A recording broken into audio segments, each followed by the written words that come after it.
Olá, senhores, sejam muito bem-vindos a este maravilhoso quadro onde eu respondo polêmicas, perguntas de vocês. E neste vídeo de hoje vou responder a polêmica do vídeo Por que o chefe ganha mais? Gente do céu, rolou uma mini treta lá naquele vídeo, porque, enfim, né, tem gente que acha que devia ganhar mais, menos. Gente, meu gato tem um fetiche de quando eu tô com calça jeans. Quando eu tô com calça jeans, ele quer porque quer sentar no meu colo e ele acha que ele que devia estar lá e eu que tô errada. Enfim. Sai, gato. Sai. Bom, antes de mais nada, vamos explicar qual foi o meu viés naquele vídeo para que vocês consigam entender melhor. Eu fiz aquele vídeo para profissionais liberais e para funcionários. Então, é claro que se eu estivesse estabelecendo uma comunicação com o empresário, a minha linguagem seria diferente e eu abordaria assuntos diferentes também, até porque o que é interessante para um determinado público não é interessante para o outro, mesmo que ambos estejam no mesmo lugar. Então, se eu for falar sobre jogos para crianças, eu vou ter uma abordagem. Se eu falar de jogos para os professores, eu terei uma outra abordagem, mesmo que ambos estejam integrados nesse mesmo momento. E sobre o chefe, o conceito que eu usei, eu tenho a minha cola aqui do lado, tá? Só para vocês que ainda não estão acostumados com esse vídeo. O chefe, eu considero o chefe como a pessoa que está acima, o gerente, e não necessariamente o dono da empresa. O dono da empresa também pode exercer o papel de chefe, mas em empresas que têm 5, 7 funcionários, às vezes tem gerentes também. Tá? Então, esse foi o sentido e por isso que a forma como eu respondi está relacionado mais ao tipo de trabalho que você pode exercer, a forma como você pode crescer lá dentro, do que falando sobre o risco, sobre capital, sobre como abrir um negócio. Eu não abordei tanto isso. Para você que não assistiu esse vídeo, primeiro, vai lá assistir, né, meu filho? O que você tá fazendo aqui? Você nem assistiu o vídeo, como é que você vai entender o que eu tô falando? Eu vou dar um contexto, né, porque é bom dar contexto. No vídeo, basicamente, o que eu mostrei foi um pensamento logo no início do vídeo sobre um trecho de uma música que fala assim: quem tem muito tem é porque roubou, se não roubou de mim é porque seu tataravô roubou do meu tataravô e por isso mesmo ficou. E aí eu falei, será que é isso? Daí eu peguei e trouxe eu trouxe um pensamento onde eu mostro que o aperfeiçoamento do seu trabalho, aumentar o valor daquilo que você sabe fazer. Quanto mais capaz você é de resolver problemas complexos, mais você tem valor de mercado. E o título do vídeo é Por que o chefe ganha mais? E aí vieram alguns comentários, eu vou responder esses comentários. Eu não, como vocês já sabem, não vou ficar aqui narrando o vídeo inteiro, vocês vão lá e assistem. Um dos comentários é: o chefe ganha mais porque ele é o dono da empresa. Eu tenho duas colocações a respeito dessa interjeição. A primeira, nem todo chefe ganha mais porque ele é o dono da empresa, porque às vezes ele não é o dono da empresa. A segunda, nem todo chefe de empresa, mesmo que ele seja o dono, ele ganha mais. Esse é um ponto interessante que, assim, como vocês já sabem, eu já atuei na área de consultoria empresarial durante um bom tempo e o que eu mais via eram donos da empresa que ganhavam menos. E aqui, qual era o público que eu atendia quando eu fazia consultoria empresarial? Eram empresas de 5 até 50 funcionários, então eram empresas pequenas, empresas de bairro. A única rede que eu atendi foi o Cone. Então, o Cone tem loja em vários estados diferentes. Eu acho que teve uma outra rede que eu atendi também, mas a maior parte eram empresas locais. Então, as mesmas empresas que você encontra aí no seu bairro quando você desce a rua e tem lá o Zé, que é dono de sei lá o quê, a Maria, que é dono de sei lá o quê, Joana, que é dona de sei lá mais o quê, são essas empresas que eu atendi. Provavelmente se eu citar, se for de outra cidade, você nem vai conhecer os lugares, mesmo que aqui eles tenham nome e reputação. Então, quando eu atendia, uma das maiores dificuldades são duas coisas do dono da empresa. Muitas vezes ele achava injusto ele ter um salário mais alto, mesmo que ele fosse o dono da empresa, pasme. E eu já atendi várias empresas que, durante muitos anos, os sócios não faziam divisão de lucros. Então, era uma empresa que não tinha lucro, na verdade. Não fazia divisão porque não tinha lucro. Não era nem que não podia fazer, mas não tinha lucro para poder dividir. A empresa ficava no 0 a 0 desde sempre. Tem um caso de uma academia que eu atendi. Eu conheci ela, inclusive, no Capital Fitness, que tem aqui em Brasília. Eles tinham a empresa há 20 anos, a academia há 20 anos, e nunca deu lucro. Nunca deu lucro. E de alguma forma eles meio que se puniam por isso. Teve uma outra pizzaria também que eu atendi, essa eu conheci por meio de um grupo de empresários, E, nossa, foi triste, assim, bem tensa a história. Eles estavam há 1 ano e meio, ambos eram advogados, tinham se formado, decidiram sair da advocacia para empreender. Já tinham 1 ano e meio a pizzaria e estavam em um estado assim que eles já tinham passado do esgotamento financeiro, esgotamento emocional, tudo. Lembrando, a minha consultoria era voltada para a gestão de pessoas, para o desenvolvimento de produtividade e gestão de tempo da equipe, tá? Então, esse era o perfil de empresas que eu atendia, quem não estava com uma boa produtividade na empresa. Tá. Sobre os ganhos do dono. O dono da empresa, ele normalmente, se ele fizer uma boa gestão financeira da empresa, ele tem 2 fontes de rendimentos. A primeira é o prolabore dele e a segunda é a divisão de lucros. Então é natural que os funcionários não ganhem o mesmo tanto que o dono da empresa ganha, porque o funcionário ganha salário, ele recebe o salário, ele recebe um 13º, e recebe férias, essas coisas, aqui no Brasil, né? Porque, tipo, os Estados Unidos não recebe essas coisas. Mas o sócio, ele recebe a divisão de lucros. Então, se a empresa está lucrando mais, ele vai receber mais também. O dono da empresa, ele não divide 100% do lucro, gente. Tem gente que acha que tudo que lucrou, todo o lucro, 100% do lucro, o dono da empresa vai lá, pega 100% e divide. Não é assim. Se ele dividisse 100% do lucro entre os sócios, ou pegasse, embolsasse aquilo tudo, ele não teria dinheiro para reinvestir na empresa. Então, os investimentos na empresa, tipo maquinário, uniforme, essas coisas, também são tirados do lucro. Normalmente os empresários tiram uma média de 20%, isso, 20, 30%. Isso eu tô falando de empresas que os empresários são maduros, estudaram, sabem que essa é a política, porque o que acontece em 90% dos empreendimentos, 90%, assim, dados do Sebrae, é a mistura da pessoa física com a pessoa jurídica. Então a pessoa começa a empreender, ela é normalmente um profissional autônomo, começa um negócio pequeno, tá vendendo roupa lá de porta em porta, tá vendendo semi-joia de porta em porta, de repente precisa de um ponto fixo, de repente chama as pessoas para trabalhar com ela, e do mesmo jeito que ela fazia a gestão das finanças dela quando era profissional autônoma, ela carrega esse mesmo hábito para quando ela tem uma empresa e começa a ter outras pessoas. Esse é um hábito extremamente nocivo, inclusive aqui no TikTok, aqui não, desculpa, eu tô no YouTube. Lá no TikTok tem alguns vídeos que eu já encontrei de alguns empreendedores. Aqui no YouTube deve ter também, de pessoas que faliram por causa disso. Inclusive, né, má gestão financeira é das principais causas de mortes de empresa. Dados do Sebrae também. Então, se eu levar em consideração que o dono mistura pessoa física com jurídica, talvez ele não retire prolabore no final do ano, a cada semestre, mas ele fica, às vezes ele recebe mais, às vezes recebe menos e acaba tendo essa mistura louca. Tiveram outras pessoas também que disseram que o chefe ganha mais porque ele é quem assume o risco. E sim, claro, o risco tá... eu vou fazer um paralelo com o universo de funcionários, só para poder ficar didático e também para poder ser de acordo com o público que eu optei por conversar nesse vídeo, que é o vendedor. O vendedor, muitas vezes, em quase todas as empresas, o vendedor tem um salário baixo. Empresas de tecnologia, por exemplo, que vendem para o governo, o salário não é tão alto. Eles recebem, assim, não é tão alto comparado ao quanto de dinheiro que gira na empresa, mas não comparado a outras pessoas. Mas vamos supor que o salário seja de 4, 5 mil. Só de comissão a pessoa recebe 15, 20 mil, esses vendedores. Então, eles podem receber 5 mil no mês e podem receber 20 no outro. Pode receber 17, pode receber 10, pode receber 25. Então, quanto mais o seu trabalho é atrelado ao resultado, mais variável é o quanto você recebe. No caso do dono da empresa, ele não está ali, ele não depende só do resultado de uma venda, ele depende do resultado da empresa como um todo. Então, claro, se ele tiver um resultado muito positivo, ele vai aumentar o lucro da empresa, ele vai, na hora de fazer a divisão de lucros, ele com certeza vai ganhar mais. Então, o raciocínio de que o chefe ganha mais porque ele assume o risco quando ele é o dono da empresa, isso procede com certeza também. Em alguns estabelecimentos que têm 30, 40 pessoas, normalmente em restaurantes, eles também bonificam pelo desempenho da equipe, tipo o maître, o gerente do salão, empresas de tecnologia, o chefe, o superior, ele também recebe um percentual pela venda da equipe. Então, de acordo com que a equipe performa, eles também recebem mais, ganham mais. Teve uma outra pessoa que comentou assim: o chefe ganha mais porque ele...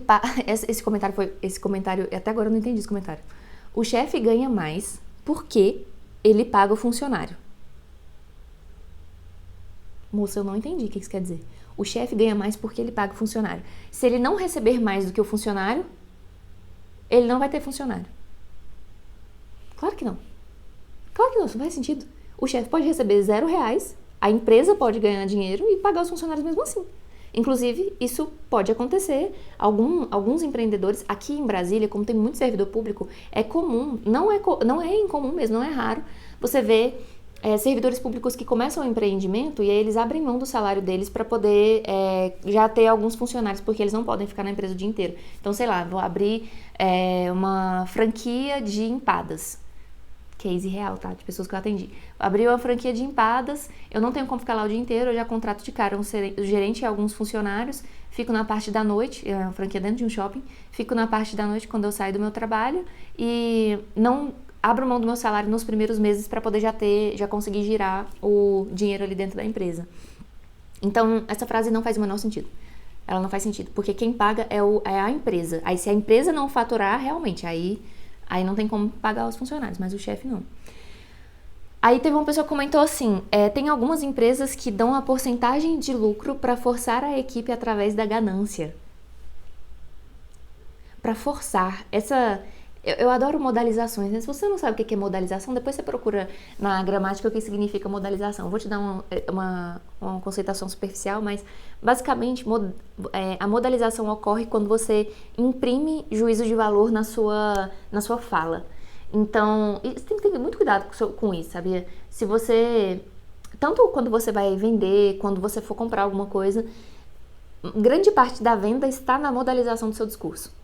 Então, o discurso é percebido também por meio da modalização. Isso é uma análise semântica. Então, por exemplo, vamos supor que você veja uma placa na rua e lá na placa esteja escrito assim: Viva o golpe de 64. Não, perdão, Viva a Revolução de 64.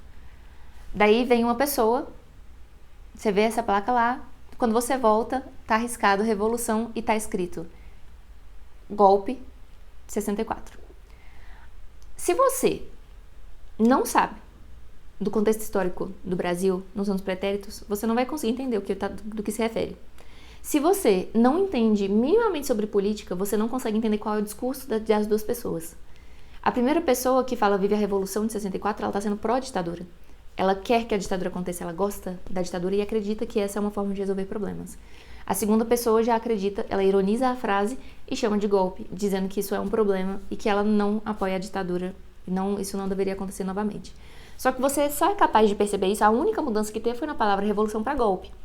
Isso, a escolha da palavra revolução, a escolha da palavra golpe, ela modaliza a frase, ela insere ali um discurso, não é neutra essa frase.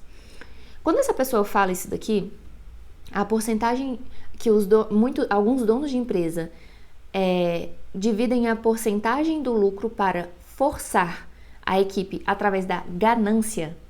Então, ele opta por dizer forçar, ele opta por dizer ganância ao invés de ambição ou de crescimento, por exemplo, já é um discurso. Então, o que ele está dizendo é que isso é errado.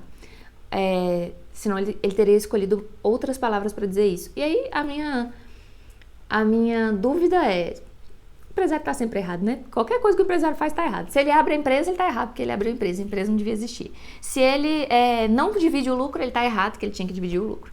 Se ele divide o lucro, ele está errado, porque ele está forçando a ganância por meio da divisão de lucros. Enfim, então, né, acho ótimo. São poucas empresas que fazem divisão de lucros. A PLR, que é a divisão de lucros, ela é extremamente burocrática aqui no Brasil. Você não pode simplesmente dividir o lucro porque você quer. Você tem que ir lá no sindicato, você tem que fazer uma política de divisão de lucros. É super, super burocrático. Tem algumas empresas que fazem isso de forma informal, e no salário, lá na folha de pagamento, elas colocam essa divisão de lucro como se fosse um bônus, alguma coisa assim, mas não pode chamar de divisão de lucro. Então, infelizmente, aí já estou modalizando o meu discurso, infelizmente, até para dividir lucro, existe uma burocracia gigantesca, o que eu acho um problema. As pessoas deveriam ser estimuladas a dividir o lucro. Eu não tinha que ter burocracia nenhuma, quer dividir, divide, quer dar dinheiro para as pessoas, dá, enfim. E aí outra pessoa comentou: eu vi um post no Reddit falando que você ganha proporcionalmente ao quão fácil é te substituir. Se você ganha muito, é difícil. Tá. O critério de escolha não é exatamente esse. Se eu for levar em consideração, ao pé da letra o que essa pessoa falou, eu poderia aqui utilizar critérios pessoais. O empresário, aqui, essa frase poderia significar que, por exemplo, quanto mais amiga do chefe eu sou, ou seja, mais eu tenho vínculo com ele, mais difícil é me substituir, porque se o chefe me substituir, ele pode não ser amigo da próxima pessoa. Isso é verdade? Sim. Muitos estabelecimentos, como a maior parte dos empresários empreendem por necessidade, muitos não entendem sobre liderança, não entendem sobre feedback, estrutura, avaliação de desempenho, não entendem sobre produtividade. Então, quem eles enxergam? Quem está mais perto deles? Quem eles valorizam? Quem os ajuda a resolver problemas. O que eu trouxe nesse vídeo e o que eu disse nesse vídeo foi: quanto mais você sabe resolver problemas, maior é o seu valor de mercado. Quanto mais complexos são os problemas que você resolve, maior o seu valor de mercado. Então, se você resolve problemas simples, exemplo que eu dei do outro vídeo lá sobre o Elon Musk, a conexão do meu computador com a internet, esse nível de dificuldade de problema, ele é baixo. Agora, se eu sei resolver um problema, por exemplo, de fusão de empresas, eu tenho a habilidade de resolver todos os problemas ou grande parte de problemas relacionados à fusão de duas empresas. Tem a empresa Boticário e a empresa Avon, elas decidiram fazer uma fusão. Isso é um negócio extremamente complicado, vocês não têm ideia.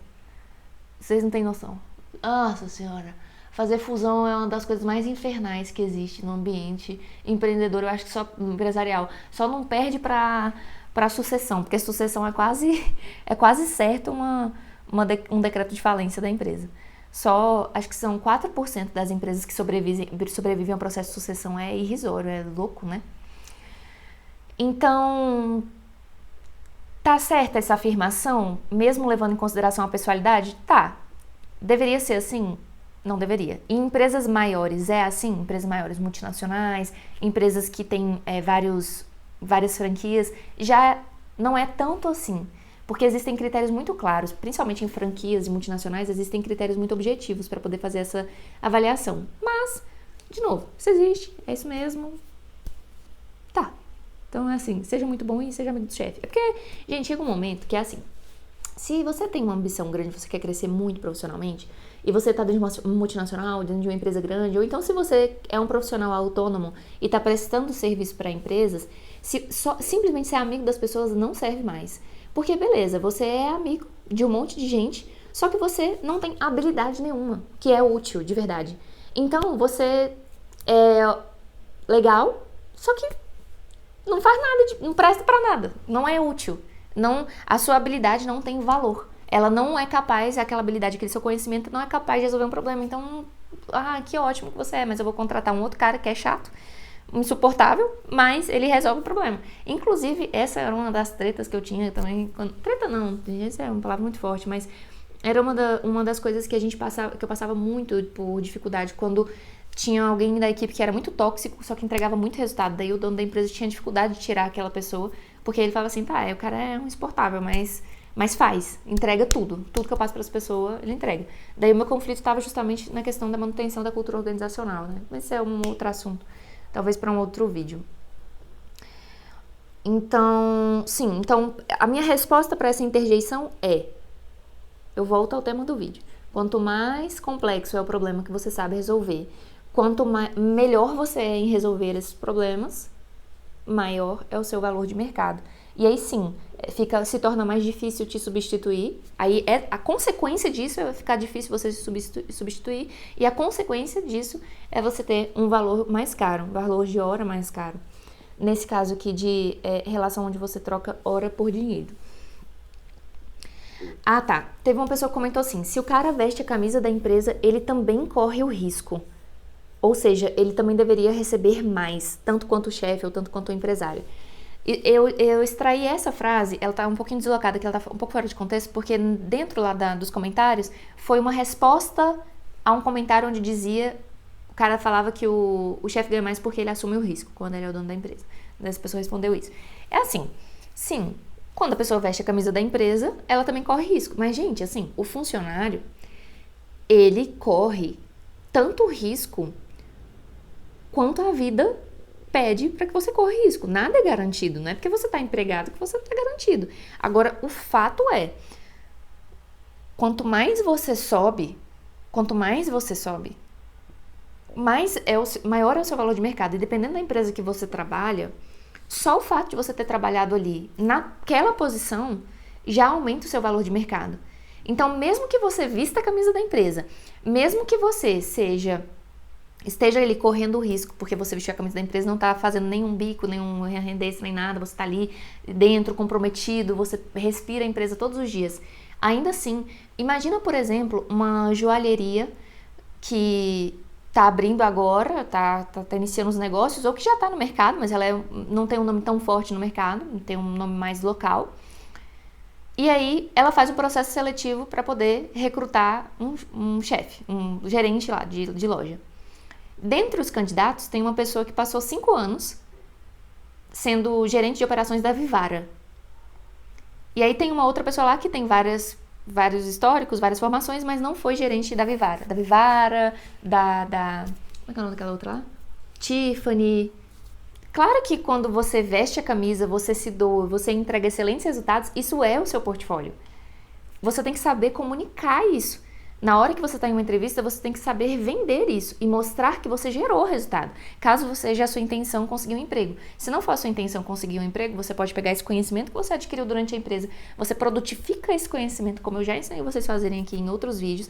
Você produtifica esse conhecimento e você vende ele num formato de consultoria para a empresa daquele mesmo segmento. Exemplo. Tem uma seguidora que mandou mensagem recentemente, eu esqueci o nome dela.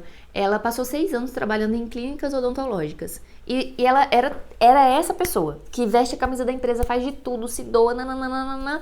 E aí ela decidiu sair da empresa que ela cansou de lá.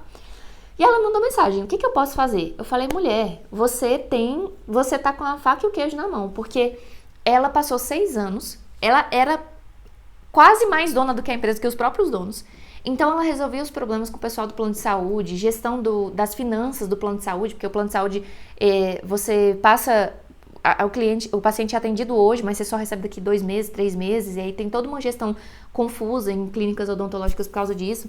Eu falei, mulher, o que você tem que fazer é, entende quais são os principais problemas, estrutura isso num roteiro de resolução desse problema, e prospecta a gente vai vender, porque esse conhecimento que você tem um valor de mercado altíssimo.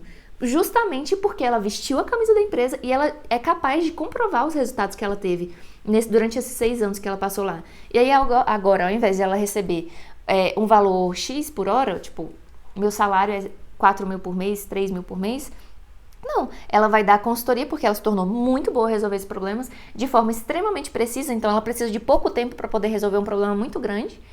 Então, ela pode atender 3 empresas, por exemplo, cobrando 3 mil reais de cada uma para poder implementar aquela determinada solução.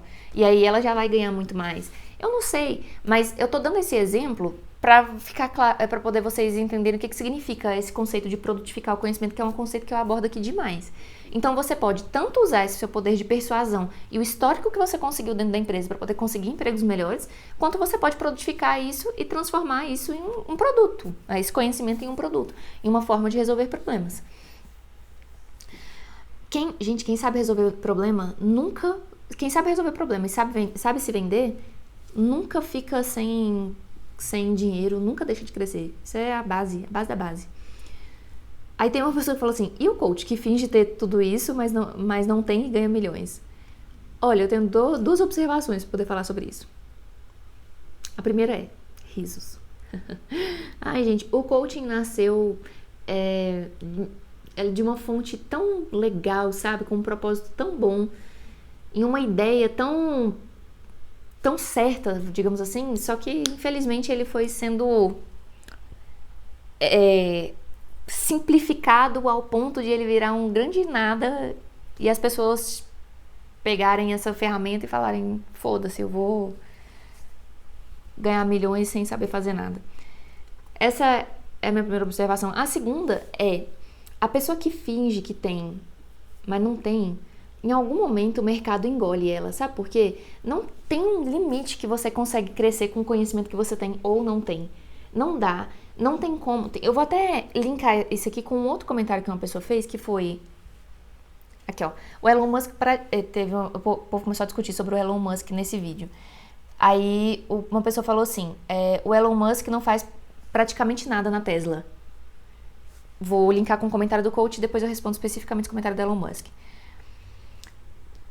Gente, vocês acham que o Elon Musk é uma pessoa que não sabe do que ele faz? Como é que ele geriria uma empresa desse tamanho? Como que uma pessoa sai, como o Flávio Augusto, do nada e chega a bilhões? Como que uma pessoa sai do zero e abre uma rede de franquias, como é o caso do Madeiro ou do Outback? Não é não conhecendo nada, não tem como. Chega um momento que o vazio que você tem dentro de você começa a ficar explícito no mercado. Você não consegue ter indicação, você não consegue ter cliente. As pessoas começam a perceber que você é uma farsa. Tanto é que apesar da febre do coaching, ela já passou, não tá mais na febre. Quantos coaches sobreviveram depois disso? Quantos coaches conseguiram ficar? Porque o Tony Robbins é um coach. E, gente, o Tony Robbins, ele é fora do normal. Aquele cara lá, nossa senhora, eu só queria fazer uma estátua dele assim, em memória a Tony Robbins. Ele é um cara incrível, que entende de psicologia, entende de constelação, entende de... Acho que tudo que é relacionado a desenvolvimento pessoal, aquele cara entende, não é possível, o cara é um gênio. E só cresce, cresce, cresce, cresce. Ele é bom, habilidoso e tem a habilidade do mercado também, que está relacionada a vendas. Então, respondendo a resposta séria para isso, e o coach que finge ter tudo isso, mas não tem e ganha milhões, pode até ganhar milhões, uma vez, mas não é uma coisa sólida. Inclusive, esse é um problema muito forte da geração Z, que até faz muito dinheiro, só que não faz, do mesmo jeito que faz, desfaz. Ganha muito e perde tudo. Coisa que os millennials têm muito a ensinar para a geração Z. Aí, sobre a resposta especificamente a essa frase, o Elon Musk praticamente não faz nada na Tesla. Realmente, de trabalho operacional, ele não faz mesmo. E se fizesse, ele estaria errado. Porque se ele tá lá construindo alguma coisa efetivamente com a mão, alguém não está fechando as parcerias que precisa para poder ele fazer o que ele faz. Alguém não está atendendo a reuniões estratégicas que precisam ser atendidas. Alguém não está fazendo lobby com o governo, por exemplo. Porque precisa, se caso ele queira se manter bilionário, precisa. Alguém não está pensando na expansão da marca. Então, sim, o trabalho dele é estratégico. Aí teve uma pessoa lá que falou assim, ninguém é tão produtivo quanto...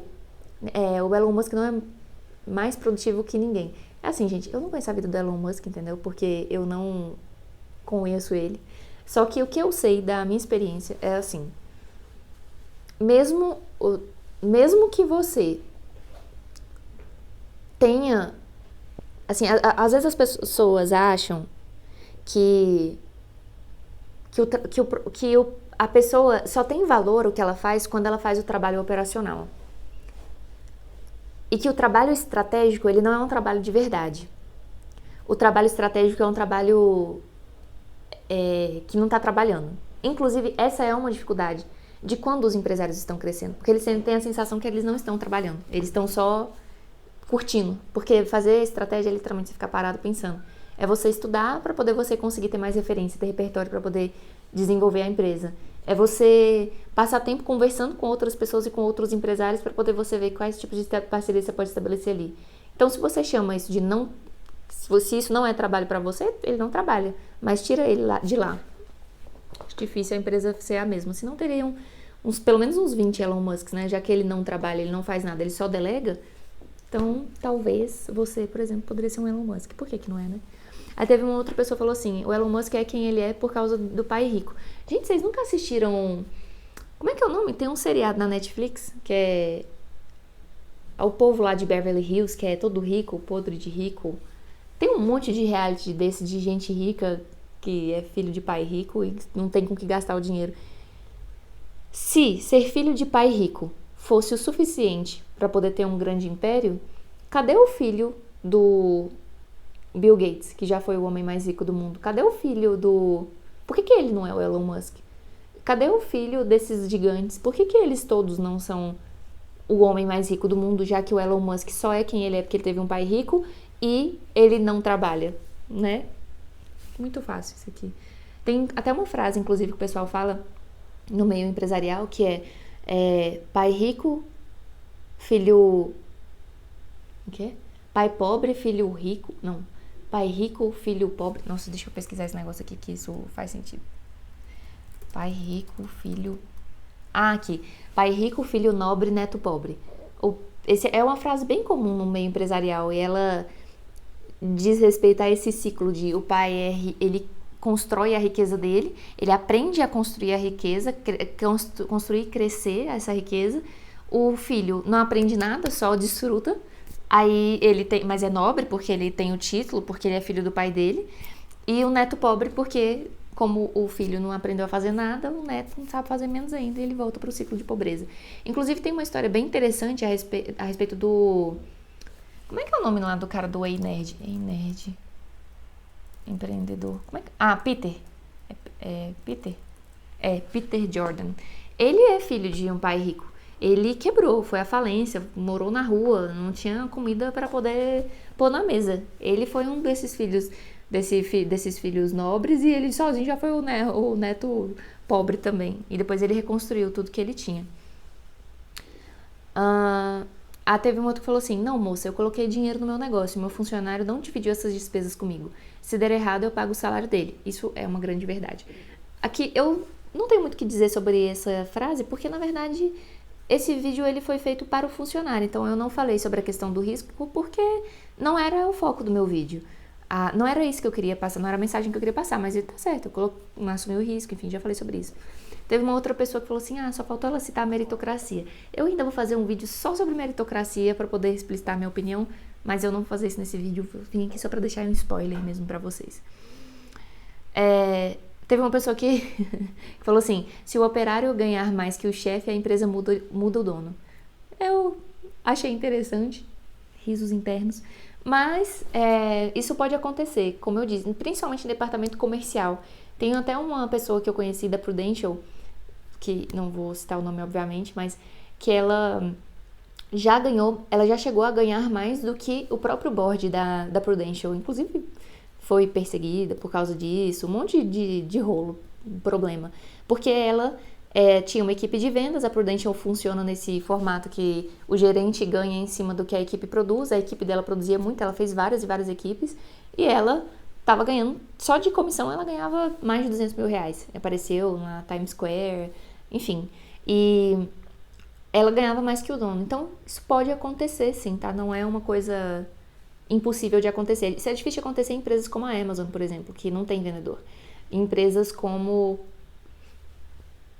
empresas desse tipo. Mas tá, isso não é a regra, tá? Estou dizendo que é possível. A alta cúpula são amigos, parentes, com raras exceções. Nossa senhora. Gente, essas pessoas que fazem essas afirmações... Primeiro, alta cúpula. De quem que ele tá falando? Ele tá falando... Vamos voltar aqui.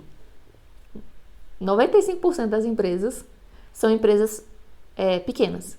São empresas familiares, de empreendedores que começaram por oportunidade. A maior parte das empresas no Brasil, se eu não me engano, tem uma média de 10 a 15 funcionários. Onde que tá essa alta cúpula? Gente, do jeito que ele fala aqui, parece que todas as empresas são empresas multinacionais, mega milionárias, com várias franquias ao longo do mundo. E sim, eu entendo, realmente, empresas familiares têm a característica de ter a família ali no board, né? O presidente da empresa, vulgo dono do restaurante da esquina. Sem demérito, é só porque é engraçada a ironia dessa frase. E se você começasse a empreender hoje, caso você não empreenda, se você fosse empresário, caso você não seja, e você tem a oportunidade de ajudar alguém da sua família a crescer, você não faria isso? Sei, só uma pergunta que eu lanço aí. Teve uma outra pessoa que falou assim: caiu no meu conceito porque tirou a música do Apocalipse 16 de contexto, que foi a música que eu usei lá no começo. Eu acho que essa pessoa não deve conhecer Apocalipse 16, porque essa banda é assim, ela é totalmente contra tudo. Inclusive, nessa música ela fala assim: então vê se vigia, e se hoje foi teu último dia, de que valeu tanta correria? Nada, não valeu de nada. Para que tanto dinheiro? Não adianta pôr no bolso do terno, eles não aceitam isso lá no inferno. Não valeu de nada. Então, Se a música não é sobre isso, eu não sei sobre o que ela é, porque esse é o refrão. E depois que ele fala esse meu tataravô roubou do seu tataravô, mas ficou... Aí ele pega e fala assim, ficou nada, se for assim, vai queimar no inferno, vai queimar que nem papel. Tipo, ele abomina. É exatamente sobre isso a música, eu não tirei ela de contexto. O excerto que eu tirei, ele representa exatamente o que a música inteira faz, o tema da música é esse. O patrão ganha mais porque ele é proprietário dos meios de produção e os usa para explorar o funcionário. Simples. Eu já comentei sobre isso no vídeo do Elon Musk, eu não vou comentar aqui de novo. Caso você não tenha assistido, assista o vídeo onde eu respondo o vídeo do Elon Musk para você entender a minha percepção sobre essa parte, tá bom? Beijo pra tu, obrigado por assistir até aqui, espero que você tenha gostado. Lembra que aqui é o lugar onde, o YouTube é o ambiente onde eu sempre respondo essas polêmicas que estão tendo, então aqui é onde você vai entender certinho como é o meu pensamento início, meio e fim. Então caso você acredite que não faça sentido alguma coisa, me fala, e se você gostaria que eu expandisse o pensamento em algum ponto, me fala também, que eu tô aqui realmente para poder servir vocês e ajudá-los no crescimento profissional. Beijos, fui!